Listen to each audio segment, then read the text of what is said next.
What's the matter, guys? El día de hoy estaremos revisando los verbos en pasado, regulares e irregulares. Cada uno de ellos tiene una función diferente, así que vamos a verlas. Comenzaremos con los verbos regulares. ¿Qué característica tienen estos verbos? Es muy sencillo. Para estos verbos simplemente usaremos la terminación ed. ¿Qué significa esto? Que tenemos un verbo común y corriente, por ejemplo, rent. Rent es un verbo regular. Si nosotros agregamos la terminación ed, quedaría rented. Por lo tanto, del presente rentar, quedaría el pasado rento.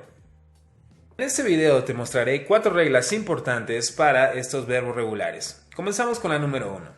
La regla número 1 nos habla de que si nuestro verbo termina con la letra E, entonces simplemente vamos a agregar la letra D. El ejemplo es muy fácil. Move, moved. Live, lived. Y sería completamente sencilla. Vamos a hablar de la regla número 2. Esta regla es muy peculiar. ¿Por qué?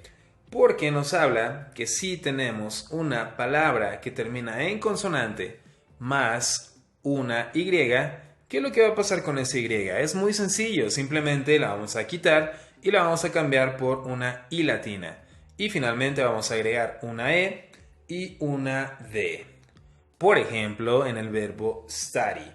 Este verbo study termina con Y, por lo tanto cambiaríamos a una I latina y agregaríamos la E y la D, studied, y quedaría completamente en pasado.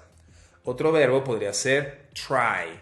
Este verbo try tenemos con una consonante y tenemos una Y. ¿Qué pasa? Se quita la Y y se cambia por una I latina, una E y una D. Try, try it. Y quedaría completamente en pasado. La regla número 3 es muy sencilla. Nos va a hablar de lo siguiente. Cuando nuestro verbo tenga una terminación AY, EY, OY o UY, o también lo podemos decir de la siguiente manera. La terminación I, OI, UI, EI. ¿Qué es lo que va a pasar? Entonces, ese Y no se va a quitar en este caso, sino que se va a conservar y simplemente dejaremos la terminación ed. Un claro ejemplo podría ser play. Este play termina con A y con una Y. ¿Qué pasaría? La Y no se quita, simplemente se agrega ed y quedaría played.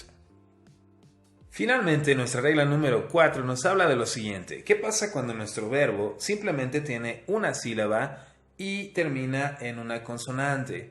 Si es una sílaba, por ejemplo, en la palabra stop, esa última letra, en este caso la P, se va a dobletear y quedaría de la siguiente manera, stopped. En este caso, recordamos, si tiene una sílaba, la última letra se va a dobletear si es que termina en consonante. Vamos a ver otro ejemplo. Podríamos hablar del ejemplo plan.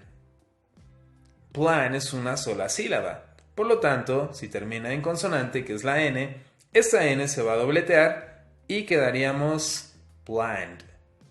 En este caso, la regla 4 estaría hecha. Es así como puedes identificar muy rápidamente todas las palabras en pasado. Estos verbos que están en presente con esa terminación ed y estarían cambiando al pasado.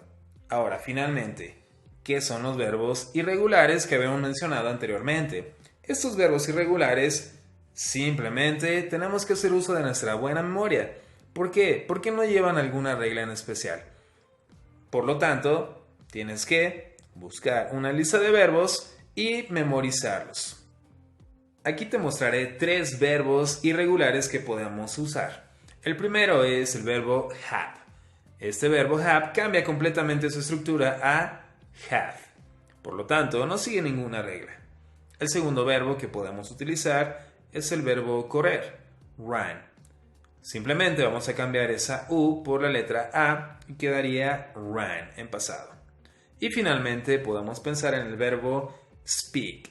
Este verbo speak cambiaría a spoke. Completamente diferente y no sigue ninguna regla. Por lo tanto, verbos irregulares, en conclusión, no siguen ninguna regla, simplemente tienes que practicarlos y a través de la práctica los vas a poder usar cotidianamente en tus conversaciones. Y es así como terminamos la lección del día de hoy, esperando a que este video te haya servido demasiado y poner en práctica estos verbos regulares e irregulares que son bastante sencillos y son muy importantes para utilizarlos en el tiempo pasado simple. Por lo tanto, así concluimos nuestra clase de hoy. Lecciones fáciles y prácticas para ti, claro que sí, solo by Teacher Alex.